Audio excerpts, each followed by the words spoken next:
আরে বাচ্চারা তাড়াতাড়ি চলো এখান থেকে, না হলে বিরানি ভূত চলে আসতে পারে।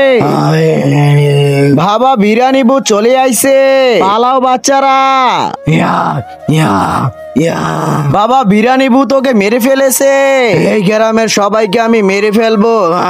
বাচ্চারা তোমরা ভয় পেও না, চলো তান্ত্রিক বাবার কাছে যাই। বাবা আমাদের বাঁচা, এক বিরানি ভূত আমাদের গ্রামে এসেছে, সে আমাদের সবাইকে মেরে ফেলতেছে। তার ভয়ে গ্রামবাসীরা সব গ্রাম ছেড়ে পালাচ্ছে। ঠিক আছে, এই তাবিজটা নিয়ে পাশের গ্রামের নদীতে ফেলে দিও, আর কোনোভাবে ওই ভূতকে নদীতে ফেলো, নদীতে ফেললেই ভূত মারা যাবে। ঠিক আছে, কিন্তু তার আগে তুমি কি টাকাকে বেশি ভালোবাসো নাকি মা বাবাকে? যদি আমার মতো মা বাবা হয়ে থাকে তাহলে ভিডিওটি একটি লাইক করে চ্যানেলটি অবশ্যই সাবস্ক্রাইব করবা। আর লাইক সাবস্ক্রাইব না করলে আমি বুঝে নেবো তুমি মা বাবাকে একটু ভালোবাসো না। এখানেই ফেলে দেই, চলো। বাচ্চারা এই গ্রামে একটা ভয়ঙ্কর ভূত আইছে, যে বিরানি ভূতের থেকেও বেশি ভয়ঙ্কর, কি আমার থেকেও বেশি ভয়ঙ্কর ভূত। আমি এখনই তাকে মেরে ফেলবো, চলো। কোথায় ভূত? ওই নদীতে, এখনই ওকে মেরে আসতেছি। আমাকে বাঁচাও, ইয়া।